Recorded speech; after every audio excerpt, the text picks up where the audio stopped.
How's it going, folks? The name's Deffy and welcome to my first episode of my Dungeons & Dragons 5th edition Archetype builds. A series where we create builds, roles and niches to fill your party's needs. And today we're covering the Vanguard. This build is a bread and butter frontline warrior. A build that screams that famous line, "You shall not pass." This build is the rock against the tide that protects the backline and standing shoulder to shoulder with your brothers or sister in arms. So this build can be described in three ways. 1. This fight is a mob fight specialist, being designed to lock down and control the enemy frontline from flanking your ranged allies. 2. We'll be focusing on survivability, shoring up the defenses in the form of a decent AC, as well as decent saving throws. Finally, 3, we'll be aiming to make as many attacks as possible, being able to keep enemy aggro on us by trying to debuff their defensive capabilities. So let's get started. Okay, for our race, we are going to be either a human variant or custom lineage. The reason why is that this build is a very feat heavy build, and I want to get our most important feats as early as possible. For general's sake, this is going to be a human variant, or it's the most common of the two. And first of all, we get a +1 to any stat, as well as getting a free feat at level 1, which is its most attractive option. So the feat at level 1, which we're going to go for, is the tough feat. This feat can be chosen at a later point, but I want to get it now at level 1. So when you get the tough feat, it says that when you first pick it up, your HP is immediately increased by your character level times by 2, pardon me. So for example, at level 4, you'd get 8 HP. 4 for your character level times 2 equals 8. Simple. But for us at level 1, it's basically a basic +2, which is still pretty good at level 1. But the second effect is exactly what we want. Upon every level up, you gain an extra +2 hit points. So the +2 on every random roll of your hit die or every average that a person takes is still a +2, and it all adds up. So this means that because this build is going to be a level 1 to 20 progression, we're gaining an extra 40 hit points, which is pretty beefy if you ask me. Okay, so moving on to stats. The 6 primary stats that every character has are Strength, Dex, Dexterity, Constitution, Intelligence, Wisdom, and Charisma. The way that the stats can handle from these builds is that, see, normally what I do is I normally roll the 4d6 and drop the lowest, and also people like to average by, and also people like to standard array or point by. So I'm just going to generalize what stat you should put your highest number in. So in terms of your stats, we're going to take Constitution being a primary stat, Strength being a secondary, Dex being our tertiary, and whatever's left for into Wisdom for Wisdom saving throws later on. Now, the reason why we want to go Constitution primary is because we want to get as many hit points as possibly can, because we want to fulfill one of our goals of being a very durable frontliner. In terms of Strength being secondary, obviously we want a high Strength stat for hitting with our weapons, and most importantly dealing damage, and having some nice Strength modifier for Strength saving throws and Strength checks in the future. In terms of Dexterity, it's a much of a difference, but having at least a +2 will help with Armor class, which I will describe later on into the build. And of course, if we try and get at least a +1 in our Wisdom, then we will be set for the rest of the stats. So obviously your dumb stats are going to be Intelligence and Charisma. Okay, so going on to our equipment, what we want is we want a Spear, which is a simple weapon of a 1d6 damage variety. You can have it one-handed, or it has the versatile property, which means you can do 1d8 with 2 hands, but we want it for simply one-handed because we're going to pair it with a shield for a +2 AC. And for now, we're going to have the best heavy armor that you can get.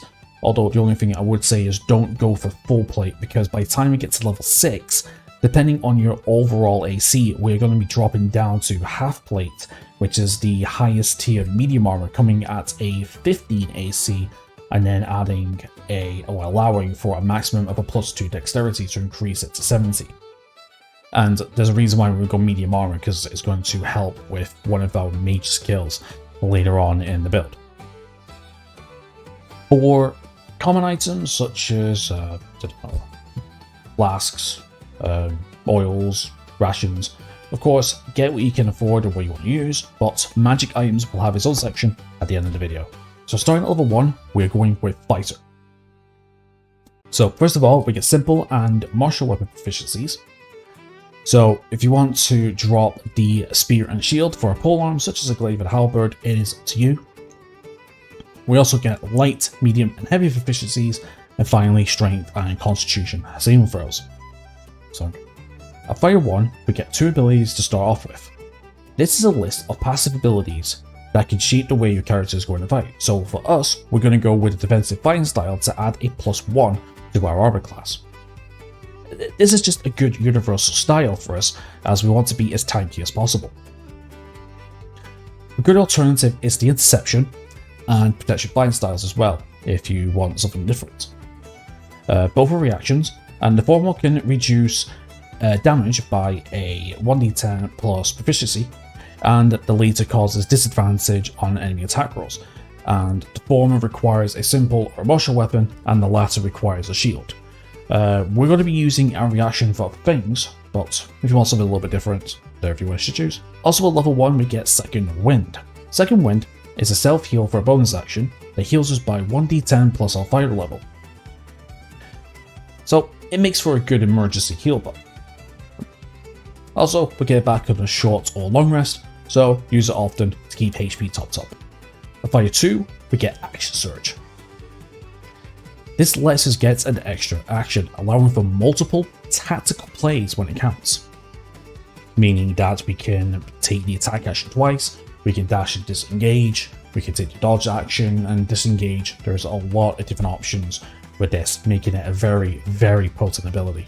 Now, we only get 1 per short or long rest, and we get an extra use at level 17.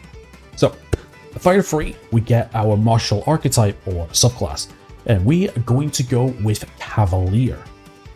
Cavaliers are the mounted specialists in the game, focusing on excelling at horse combat, but the reason we're choosing this class is for the multiple defensive abilities it has.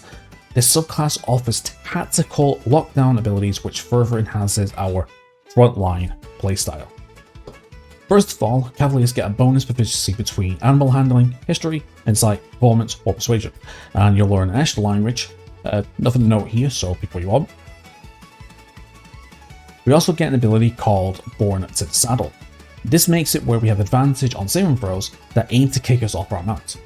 Also, if we do fall and it's 10 feet, and 10 feet and under, we don't take any fall damage, and don't become prone.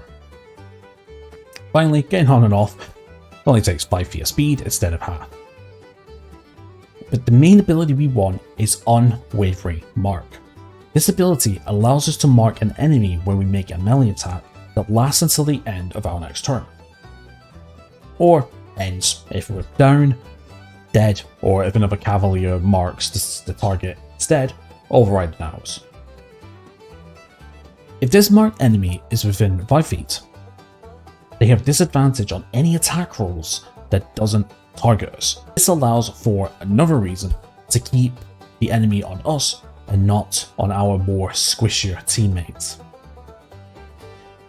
This is going to work extremely well with some of the other things we got planned. Also of note, if they do manage to hit someone else, on our next turn we can do a bonus action melee weapon attack on that marked enemy. It will hit with advantage, and if it does, we can add extra damage equal to half our fighter level. So for now, let's say we do hit, that will be 1d6 plus our strength modifier plus half our damage, half our fire level, which is going to be 1.5 rounded down, so it's a +1 for now, but as this build goes up, that damage will increase by quite a bit. Also as well, we can only make this bonus action attack as long as an enemy is marked. In terms of our uses of it, it's equal to our strength modifier, and we've gained uses on a long rest. A nice damage buff through on it, but primarily not needed, but nice to have. At Cavalry 4, we get an ASI, an ability score improvement, or a feat. For us, we're going to get our most important feat for this build, Polearm Master. Polearm Master is a specialized feat for those pointy-ended sticks and make him even more deadly. First of all, when we take the attack action with a glaive, halberd, quarterstaff, or spear, we can use bonus action to make an attack with the blunter end of the weapon. This attack still uses our attacking modifier, so strength in this case, to do a d4 bludgeoning damage plus modifier. Very useful if we have an enemy who is resistant to former damage and weak to the latter. I'm looking at you, undead, especially you skeletons. But the most important ability we want is that if we have a glaive, halberd, pike, quarterstaff, or spear, we can make an opportunity attack when an enemy reaches our melee range.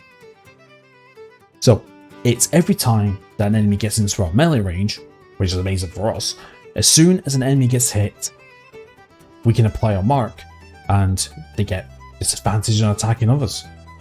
So it gives them another reason to deal with us, which is exactly what we want.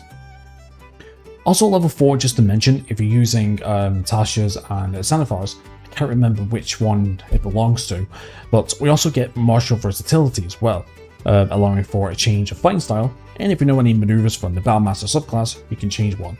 Nice to have if you fancy a change. At Cavalry 5, we get extra attack, allowing for us to make 2 attacks instead of 1 whenever we take the attack action. Perfect for us, as this allows us to mark 3 enemies on our turn, 2 with the attack action and 1 with Polearm Master. I think you see the picture up to now. Okay, so now at character level 6, we're going to take a 3 level dip into our second multiclass. For this, we need a strength requirement of 13 to multiclass. So for some reason, if you can't, going straight 20 will not hinder this build in any way, but we want to focus on our survivability as our main focus. So we're going to multiclass into Barbarian.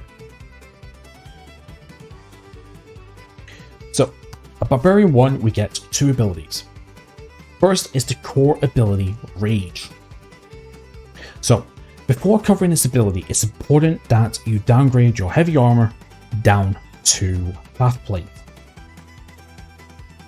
Half plate is the highest AC medium armor that works with this ability. Sure, we're sacrificing the chance of not being hit, but the upsides are so worth it. So, as a bonus action, we go into a state of uncontrolled rage, which gives us the following. First, we get advantage on strength checks and saving throws. Very useful if we don't want to get pushed aside if an enemy wants to get by our defensive line. Second, when we make a melee attack using our strength modifier, which we are, we get to add a +2 to the overall damage of the attack. Meaning, if we were to attack 3 times on one enemy and everything hits, that's a +6. Not bad combining with our special wayfaring mark attack if the conditions are right. Finally, we get resistance to bludgeoning, piercing, and slashing damage. With our big health pool with the tough feat, it's going to make us harder to take down.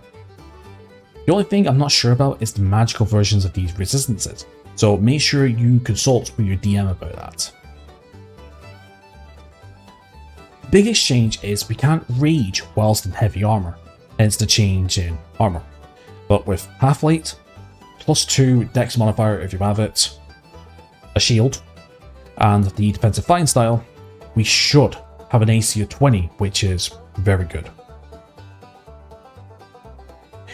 Also while raging, we can't cast spells or concentrate on spells. Our rage lasts for 1 minute, and ends if we're unconscious and haven't attacked a hostile creature or taken damage. And we can end it on a bonus action. You get 2 rages at level 1, 3 at 3rd, and to be fair, that's going to be our max. Also, we get unarmored defense. When we're not wearing armor, our AC is 10 plus dex plus constitution. So depending on stats, this could either be equal or more than the AC we currently have. But this can come in handy in a prison situation or when you don't have any armor at all. So at Barbarian 2, we get another 2 abilities. The first is Danger Sense. When we see the origins of a dex saving throw, we can roll with advantage. This mainly includes spells and traps as per described, but we don't get this if we're blinded, deafened, or incapacitated. This is perfect for us, as there's another way of surviving another possible attack. Also as well, we get Reckless Attack. On the first attack of our turn, we can make all of our attacks this turn hit with advantage. However, the trade-off is that all attacks on us will be made with advantage. So it's high risk, high reward. The conditions is that our attacks must be with the strength modifier. It's nice to have, that's all I could say, but for us, we kinda want to avoid getting advantages at all times. Level 3, we get our Primal Path, but first, we get Primal Knowledge. This says that we can gain proficiency in any of the Barbarian skills we can choose from level 1. Again, nice to have. But with our subclass, we got two choices. The alternative choice from this which we could make is Totem Warrior. To put simply, the subclass allows you to choose from a list of creature themes and gain bonuses associated with that creature. So going Bear Totem gives you resistance to all damage except for psychic damage. I mean, it's cool, increases our survivability by a huge amount. If you want to go this, go nuts. But for this build, I want to focus more on the debuff of enemies, keeping the aggro on us. So we're going Ancestral Guardian. We only get one ability this level, but it's a good one. We get Ancestral Protectors. So with this ability, whilst raging on the first enemy we target, they gain effects similar to that of the Unwavering Mark, but it's more of an upgrade. If they attack someone other than us with an attack roll, the roll is made with disadvantage, and if they hit, the target gains resistance to all damage from that attack. So yeah, so the first half is exactly the same as the Mark ability, but the damage reduction in my eyes is worth the choice, as we can plant this on the most dangerous enemy, so you can see why I mentioned the choice, so it's up to you, my friends. Okay, so like I mentioned in the last section, we're going to go back into Cavalier for the rest of the build. So, right now we're at character level 9, so going to Cavalier 6, this is where we get another ASI or a feat, and the next feat we're going to go for is Sentinel. So, Sentinel combines very nicely with the setup, as it gives us a couple of nice bonuses. So it grants us 3 abilities. The first is every time we make a opportunity attack, so both reaction and non-reaction, which is very important, it means that when we do it on a creature, the creature's speed drops to 0 for the rest of the turn. So this synergizes this synergizes nicely, because if a character, an enemy character or an enemy an enemy in general, if they try and get past our front line to try and get past and go straight for our backline fighters or our ranged characters in this case, we can get an opportunity attack, and if we manage to hit, which 9 times out of 10 we probably will, their speed goes to 0, locking them down, and then again they're forced to attack us, which is very, very nice. The next bonus is that we get to make a reaction attack when they take the disengage action. So if they just move away without it, we would get a reaction attack, but by going disengage, we get another attack again, just allowing us to get that lockdown, putting their speed to 0, stopping them from moving. And the other thing is, when a creature within 5 feet of us attacks a target other than us and doesn't have this feat, we can use our reaction to make a melee weapon attack. Also, applying our mark onto it, disadvantage on other people that doesn't target us. So again, an overall a very nice package. At Cavalier 7, we get our second subclass feature, which is Warning Maneuver. So as a reaction, we can roll a 1d8 when any of our allies within 5 feet of us gets attacked. So whether it's rolled on that d8 is added to our allies' AC, but we must have a melee weapon or a shield, which we both do. So if that attack hits, not only that, our ally gains resistance to that attack's damage. So it's another form of ancestral protection. So we can only use this a number of times equal to our constitution modifier, and we get them back on our long rest. This is probably going to be our main reaction ability, combined with the mark and protection abilities. This completes our main debuffing strategy.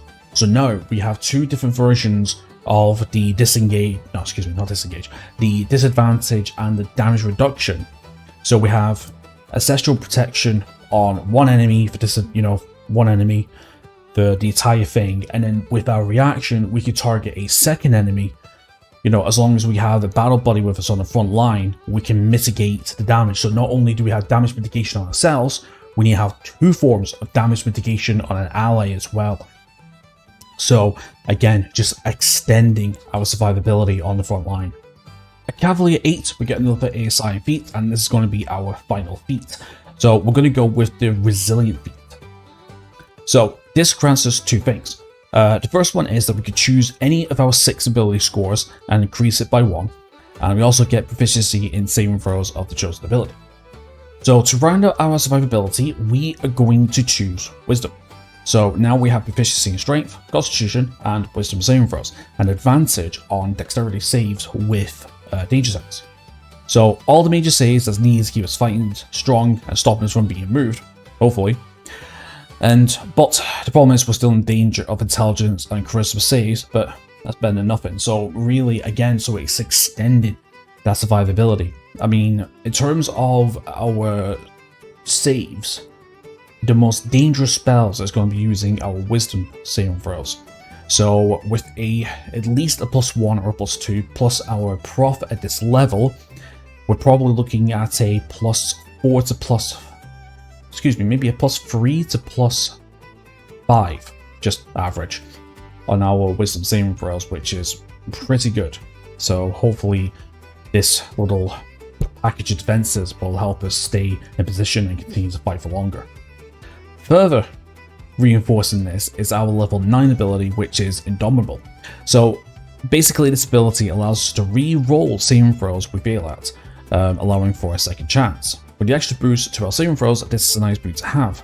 Problem is, this is a one-time per long rest for now, similar to Action Surge. So if for some reason we do fail that Wisdom saving throw that can put us out of position, charm us or whatever, then we can use Indomitable and we can get a reroll, and hopefully that will help save our heights. So the fact is we only get one use per long rest, I would save this for the most dangerous of situations.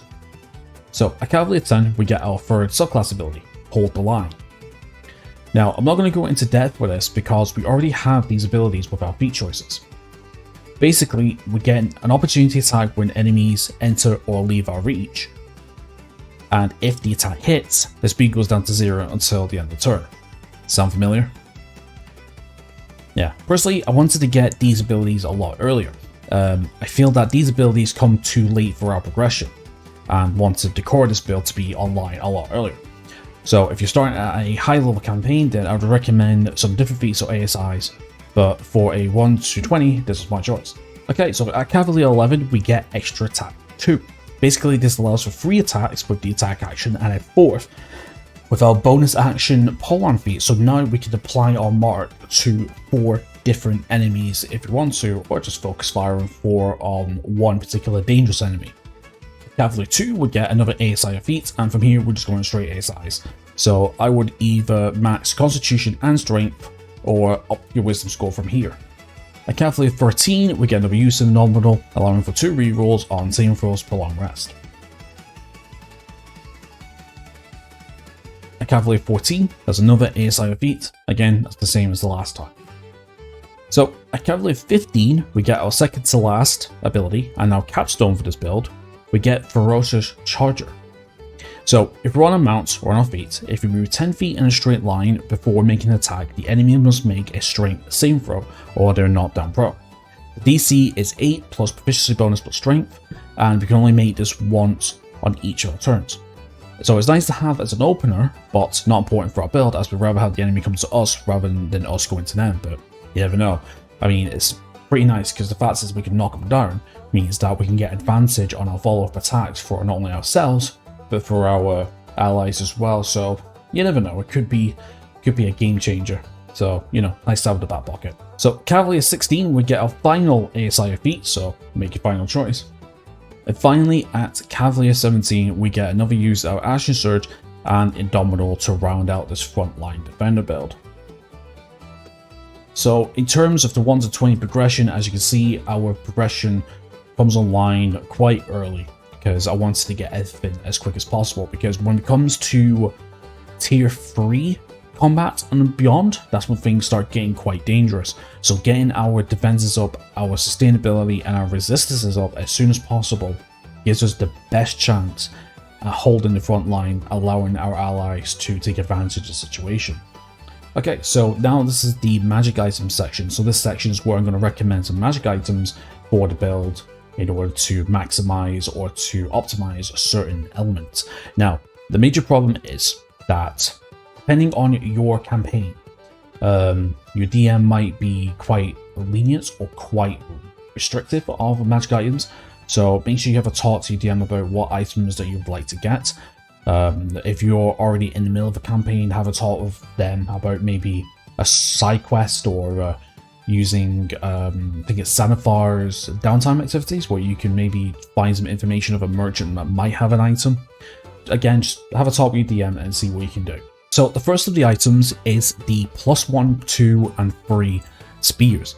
This will allow us to bypass non-magical resistances, but most importantly, upping the chances of a successful hit. So the major part for using these weapons is to apply the mark. I mean, we want to up our accuracy the best we can, but the +1, 2, and 3 spears increasing our damage is pretty nice because it's per hit.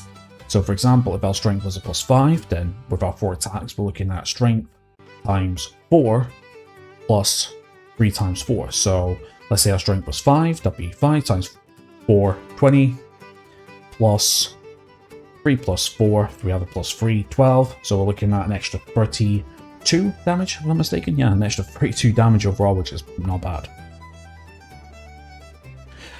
Adamantine Halfblade is another solid choice, as this allows for critical hit nullification. Mixing with our damage reduction allows us to be on our feet for longer. So basically, adamantine armor has a property where if an enemy hits us with a critical hit, so instead of doubling the damage die, the adamantine armor nullifies it, so it cancels out the critical hits altogether. So if they do hit, it'll just be double damage, plus our minus our resistances for the overall damage. So for defense, it'd be pretty nice to have. The Cloak of Protection adds a +1 to AC and a +1 to our save DC to resist spells. Because we want to be static with our placement, this helps us shake off early game spells like Thunder Wave and Charm Person. So having a, well, I call them accessories because, you know, RPG terminology and everything. Basically, having a +1 to our AC and to our save DC is pretty good. It's really, really good. Basically, you know, I mean, I don't know what else to explain. I mean, the proof is there. A +1 to AC, up it to 21, I think is the total, and a +1, making our wisdom saving throws go from a +3, a +5 to a +4 and a +6. Hey, that extra one might make the difference. The Sentinel Shield. So the Sentinel Shield works like a regular shield with the +2 AC, but it also gives advantage on initiative checks and perception checks.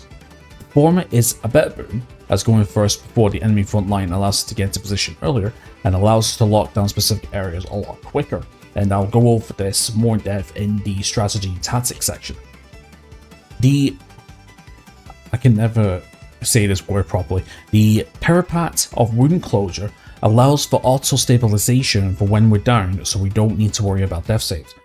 The major problem could be if we fall, because of the debuffs we're applying, the enemy might target us instead, which will lead to a quick death. With this allows for us to be on the battlefield longer. Also as well, when we short rest, we double the hit points we would get, lessening the amount we would need to use for other rests later on. So for the top bit, so basically I'm not sure how rules of written work when it comes to the marks and ancestral protection. So if we're down, technically when we're down, we go into our dying stage, right? So, you know, the 3 saving throws, 10 or higher, you exceed a 1, 10 or lower, you fail, right? Now, I'm not sure if we fall at the marks end. I'm not entirely too sure about that. I know it says until the end of our next turn, but the whole point is that we want to keep the marks on as long as possible. So I'm not sure, again, I'm not sure if the marks I know, like, we just read the ability descriptions, but I'm not sure if the marks disappear if we fall on the ground. So the pivot wound closure there is just there just for a safety net to still have the marks applied until the end of the next turn. But the short rest is more important in my eyes, because whenever we roll a hit die for our short rest, basically that doubles our healing, meaning that we have less for more encounters during the day. I know it said something like an average campaign has like 3 to 5 like combat encounters a day, which is ridiculous because normally we have like, well, actually no, that's not true actually, like in-game day, I suppose. But anyway, but yeah, having that's pretty nice. But there is a nice alternative if you don't want to play a human. If you want to do the build but a different build, if you want to do the build for a different race, the dwarves have a unique racial feat called Dwarven Fortitude, where if they take the dodge action, they can use a hit die to heal themselves up. So really, that could be another alternative, and I did think about that, but I wanted the free feat at level 1 for the tough beat to gain more extra HP. But that is a really good alternative, because it pretty much takes Second Wind and makes it a quantified version of it. So, something to think about. Okay, so the Mantle of Spell Resistance allows us to roll all spell saves with advantage. A great choice to keep spells that seeks us to rid of our position, mixed with our wisdom save proficiency. Hopefully those help us in dire times. So not only do we solidify our wisdom saving throws, but most importantly this will help us with our intelligence and charisma saving throws as well. I believe the advantage mechanic adds a extra, I want to say between 25 and 35% chance of succeeding if I'm not mistaken. Because I know in weapon formulas, people say that we hit with advantage adds an extra like something like 28%, roughly, to hit your target. But rolling advantage to add an extra like, let's just say 25 odd percent to succeed is really nice. It ups our chances, so it's a good overall defensive accessory to have, really. Okay, so the next one is the Belt of Giant Strength. Now, the Belt of Giant Strength is just a category, there's different versions there, but the Belt of Giant Strength is a great asset as it raises our strength score beyond the cap of 20. As I mentioned, there's multiple versions you can get, with the highest being 29, which is massive, and makes it where we can and will hit quite a lot of the time, also raising our damage by quite a chunk as well. Also helping with strength checks and mixing in with the advantage of rage. I mean, what can I say? I mean, yeah, that's true. The massive being 29, I mean, 20 is a +5, and adding another +2 will add a +1 to our ability score. So what? 22 + 6, 24 + 7, 26 + 8, and then 20 + 7, I think. Is that right? Those, you know what I mean. My math's not that good. But yeah, I mean, adding an extra +1 to +4 to our strength stat.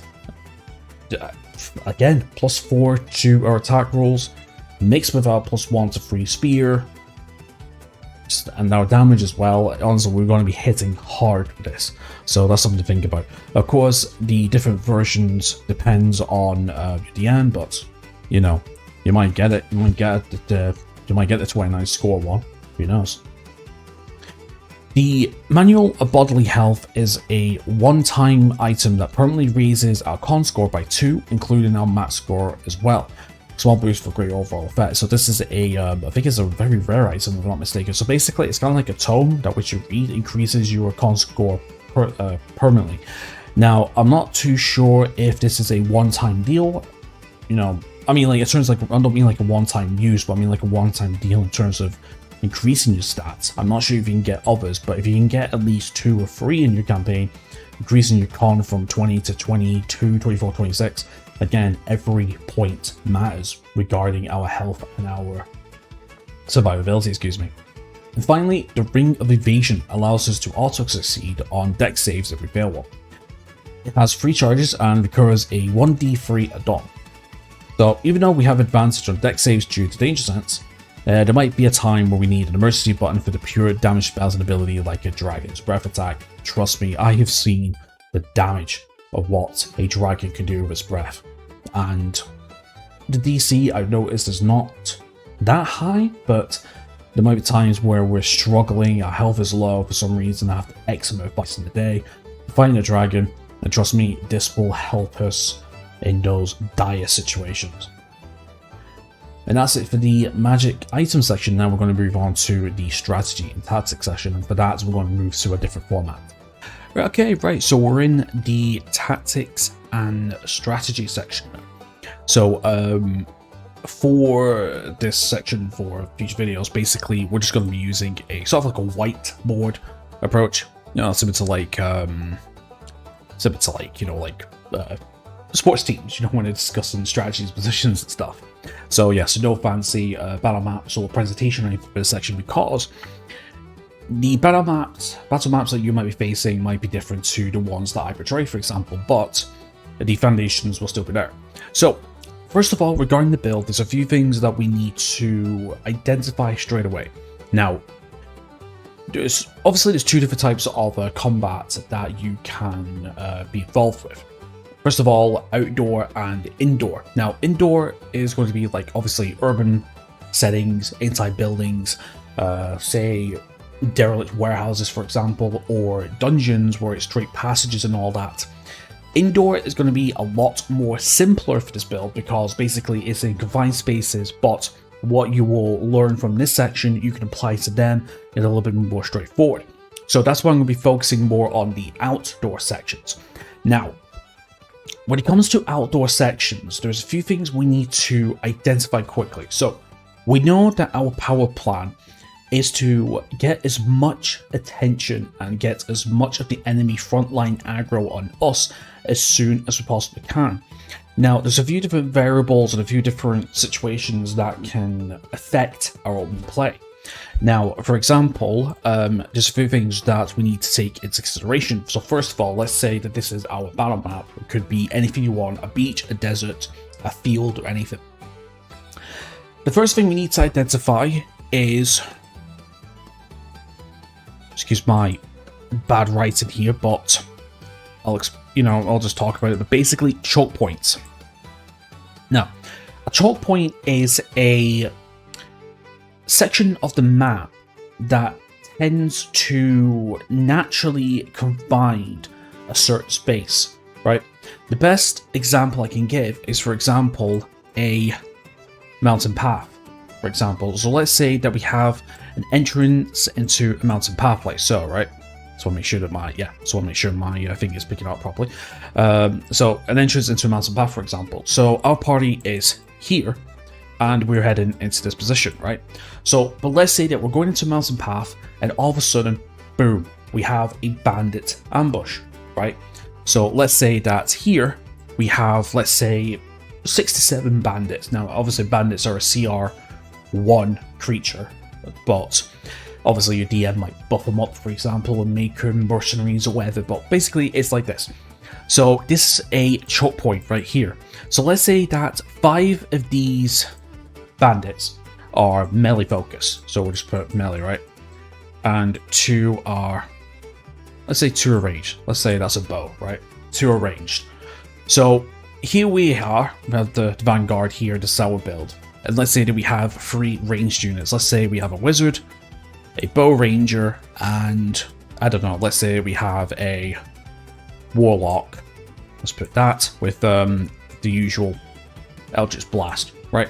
So these are our ranged units. Now, when it comes to the ranged units, that's completely fine. We have the best party composition for us. So it comes to this. When it comes to our choke point, 5 of these melee guys are going to start rushing down. Now, obviously, it depends on initiative, so we're going to give you 2 different scenarios. So the first scenario is we win the initiative. We have the highest initiative above, hopefully, at least, I want to say at least half of the melee people, right? So this means that with our 30 feet of movement, we could get ourselves into the best position. Now, looking at this choke point, right? Let's say from this position, our best position will hopefully be roughly around here. Now, the reason why is because, again, we have Pull-On Master that gives us Free opportunity attacks once they get into melee range, roughly around here. Let's say this 5 feet zone to a degree. But the thing is, though, yeah, because there's as many as we can. So that's disadvantage. We locked them down. They're not going to get past us to our ranged units here, right? But this is where we're going to consider risk versus reward. Now, even though we have our defenses, our decent AC, our rage, our resistances, blah blah blah, we're still gaining 5 attacks on us straight away. Now, I did say this is our best position, but I'm only saying it's our best position if we have another melee unit on our side, because here we can have somebody on our left flank or somebody on our right flank protecting us, because we can now take advantage of our full debuffing capabilities. And if these two target our battle buddy, let's say, they will be with disadvantage and with damage reduction. So we have damage reduction ourselves through piercing, slashing, and bludgeoning, or other damage if we decide to go Bear Totem instead of Ancestral Guardian. But because we went Ancestral Guardian, our battle buddy is now protected through disadvantage and through damage reduction as well. But if we're on our own, technically what we want to do is we want to be here instead. The tighter the corridor, the better for us, because this minimizes the amount of people that will face us. So because of this mountain path, let's say, and let's say that all this is a valley or a mountain, it means that the tighter the path, the less enemies that's going to be engaging with us at the time. So what I would say is, if you have a melee battle buddy, like I said, or somebody that's joining the front line, have a wider path to extend that battle line, because at the end of the day, we want to set up, establish, and keep a battle line at all times. We do not want anybody getting past us to attack our ranged units, our skirmishers, or our strikers. We want the aggro on us. So this is why positioning is so important. But if we're on our own, we want a tighter corridor, we want a tighter choke point, so that means less people get into melee range with us, that means less melee attacks on us, and with the other two melee, if they don't have any ranged units, there's a chance that they'll either just stay in position, or if your DM's a little smart, they can move into the ally position, have an attack, and then move back again. But from what I've seen of just online sessions and from my own sessions, even my own DM doesn't do this. He doesn't do the tile stacking, because I believe it's kind of like unrealistic to do that. But you know, I mean, if you want to be an optimal DM and optimal battles, that's what you would do. So yeah, so remember that. Remember about the tile stacking. That's something that I see a lot of people forget. But what I mean is that if they're not smart enough to go in, they basically just wait the turn, or they can throw a weapon or throw a stone. That's fine. That still attacks on us. But what I mean is, the more dangerous melee attacks will all be stacked to us at once. So that's why we want to focus on area of control. Now, obviously, there's the two ranged units. So if our ranged characters or ranged allies are smart, they would either take care of the ranged units first with a firebolt, knowledge blast, or a longbow attack. And then with the people stacked together, because we're there, our wizard can just get a big fireball right here and just eliminate all the melee units if we can. Now, going into this new section here, so I talked about chalk points, but what about if that our map does not have any chalk points? Well, the thing is, what we're going to have to do is we're going to have to identify or use natural, natural positions like rivers, for example, or rocks. So for example, again, let's say we're in an open field right here, right? Enemies here, we're here, right? But let's say that there's a river. Now, rivers can be pretty good for us as well, because the good thing about rivers is, if we, again, manage to win initiative and move forward to here with our 30 feet, the beautiful thing is, if we can get close to the river, I mean, I meant to put this here, the river acts as a natural deterrent for our flank. So that covers the right flank. So now this means that our threat box is now around here. Now the problem is with that is that the enemies, the enemy's Vanguard, front line, whatever, they could come forward like so. I don't know how many units here, I'm just using it as an example, but the problem is they can send some units around to the side to take care of our backliners. So we need to be careful with that. But again, our job is to attract the more dangerous melee units. So 9 times out of 10, the DM, which is going to be, you know, this side, will send the more dangerous units forward. But of course, if the enemy formation has some strikers, has some skirmishers, then they'll probably go around to the side and start flanking, you know, maybe some cavalry units or something like, I don't know, let's say a goblin or a wolf, for example. So this is where we need to split up a party and, you know, have a talk about maybe somebody insects in here, for example. But I'm just saying, you can use natural formations. If there's a river and let's say there's a big rock, like right there, then that's perfect. Because the beautiful thing is, if there's a river and a rock here, then that means they're going to have to come around here. But because our threat range or our melee box is kind of around here, then it means that they're going to be funneled up. So we could take some positions. Now, just because we got a lot of aggro, and because of our decent AC of, what, 21, if we incorporate everything together, and our damage resistances, do not be afraid to move through the enemy using like a tumble action or a push action or something, just to move people out the way. Because at the end of the day, I mean, yes, we are the front line, but we don't have to stay stationary. We can move from place to place and establish it. And the good thing is, by moving, and yes, you might get some opportunity for attacks, but if you can move into a position, if an enemy moves forward again, so let's say we moved, let's say that our Vanguard's here, we move to this direction, right, and then one of the enemies comes down this way, we could get an opportunity attack, and then we can kick in with the Sentinel, dropping the speed to 0, and they can't move anymore from there until, you know, obviously the end of the next turn or our turn. So, you know, it's about control, it's about free flow and just reading the situation. Don't stay static. Only stay static if you've got a good amount of enemies on you. But again, if you are the front line, you need to kind of learn when and how to control the flow of combat on your terms. You know what I mean? Again, because we are locked down. The more attacks we get, or the more attacks we can give out to amplify the disadvantage from our marks, the damage reduction from our ancestral protection, and from unwavering mark as well if we have a battle buddy. Again, it's about sapping and disarming and, well, not disarming, but debuffing the enemy as much as we possibly can.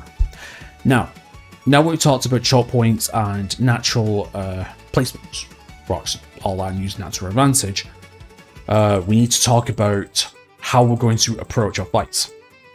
Now, again, it comes down to your initiation rules. So let's say that we got a battle line, right? We got the enemy here, and we got us here, right? Now this is a more zoomed in portion of the battle map, right? So on our side is 30 feet of 30 feet of movement, right? Obviously with action dash, we get 60 feet, right? I'm going to tell you now, dash is off the table. We do not want to dash at all. Not within our first to 2 turns. Maybe in the 6th or 7th round, if your battle goes on for that long, to, you know, get into range for stragglers, but always keep to the 30. And I'll tell you why. If you have 30 feet of movement, and you can get into melee range, which is going to be 5 feet, on the battle line here, like so, and so can your enemy. There's 2 different scenarios that you're going to do. If you win initiative, what you're going to do is this. You're going to move up to the battle line, you're going to move up to 5 feet, calculate. Now, obviously, you can kind of tell how much movement a enemy has. I mean, most humanoids will have 30 feet of movement. There might be the odd that has 25, there might be some that have 40, some that have 50, but let's just say that the grand scale of things, they're 30. So make sure you calculate before you move. Calculate the enemy's movement before your own movement. So let's say you get to to 5 feet, right? And you manage to meet the first battle line, right? So what we're going to do is we're going to bonus action rage. So we get our damage reduction, so we can get our damage reduction up as quickly as possibly can. And what we're going to do is we're going to ready an action. We're going to ready the attack action. Now, the reason for this is because it's going to use our reaction or the trigger. But when the enemy comes in next to engage, we can do two things. First of all, Polearm Master will kick in for the free opportunity attack. And we can use our reaction attack, that says react by the way, to apply a second attack. So basically we're kind of doing a Cavalier 5 extra attack on the first turn, basically, in exchange for a reaction. But we're not using our reaction as much this time, except for Unwavering. Not Unwavering Mark, the other one. Unwavering Maneuver, you know, the level 7 ability. I'm recording this in between days, by the way, so my memory's hazy. So, that only if you have a Battle Buddy with you. But basically, because we have 2 attacks in, we can now either apply the mark to one enemy and or Focus Fire on that same enemy, or if another one comes in, we have a Polearm Master, we have a reaction, so Polearm Master goes off again. If one of these attacks miss, that's when we can pop our reaction for a second attempt to apply that mark again. And then obviously Sentinel kicks in and yada yada. But yeah, so basically the more people that come in into here, here, and here, I mean, you know, it means more Polearm Master kicking in. We have our reaction attack if we need to, in case one of us misses. We've got a rage going on for the damage bonus, for the damage reduction, and for the ancestral protection debuff as well. It's all good. Now, let's say that we don't win initiative and we are right at the bottom. Well, in that case then, and this goes for when you are outside of melee range. So for example, we're 30 feet, let's say these guys are 30, but there's at least 15 feet. Let's say there's 15 feet between the two of you. Then the other scenario you want to do is you want to take the dodge action and you do not want to rage. Only rage if you know you're going to get into melee or you're going to make an opportunity attack. So with the dodge action, this means that any attacks on you is with disadvantage, and that's including ranged attacks and spell attacks as well. Because the whole point is that we want to slowly keep, well, let's talk about this conceptually. We want to keep a shield up at all times. Basically, we just want to slow march into the enemy. We want the enemy to come to us. We want to use Polearm Master to its full effect. We want the enemies to come to us so we can get those free attacks every time they move in. We do not want to go into melee. We want the melee to come to us. And that's why the two scenarios is so important. We want them to come to us, and that's why it's so important, because again, we are the front line and getting as many attacks in as possible is key. And that's pretty much the strategy. That's pretty much like the strategy and tactics section. It's just a simple 2-turn setup depending on what happens, and then from there it's just about applying as much marks as you can, get the disadvantage if they decide to attack other people. We have survivability through high HP, we have survivability through damage reduction, and we have survivability through other means as well, especially our equipment as well. Now, let's say, so the question after that is, what do you do? Do you apply the mark as best you can, as often as you can, or do you decide to focus fire? Well, by the time we get to Cavaliers, by the time we get to character level 6, which means that we have 3 attacks with extra attack and Polearm Master, that's 3 attacks. So basically, that is up to you. You can either focus fire on one enemy at a time, apply your marks. What I would probably say is attack somebody normally twice, because that would be if everything hits, that'll be 2d6 plus your strength times 2 plus rage times 2. So in this case, let's say 2d6 plus, let's say your strength modifier is a 3, that'd be plus 6 plus 4 on one enemy, and then you can use your bonus action for a 1d4 plus strength times 2 plus rage on another enemy. So that way you're applying marks onto 2 enemies, but you're applying most of your damage on 1 enemy and slowly whittling away a second, because then when you defeat 1 enemy, that's when you can move on to the next. It's just about optimization regarding your damage and your marks. Again, the more people who mark, the better. That's what I say. That is if you have, again, a frontline buddy, or you know for a fact that these enemies are going to break and get past you. So, you know, it's all about damage mitigation. And like I said, different situations, different scenarios will happen. This is just a clear sort of not what to do, but, you know, the best position and the best actions that we can possibly take. So yes, that is basically the best that I can do. Right, okay, and that is the Vanguard build. So yeah, so we went through a defensive frontline specialist capable of sustaining a lot of damage and locking down and debuffing enemies. And also we went through the magic item section, the build, and the tactics and the strategy section. So yeah, so basically this is the first time I'm doing something like this, so hopefully everything makes sense, and I hope that this is going to be a decent build for you. If you have any criticisms, please put them down in the comments. I am always willing to learn and to read and listen.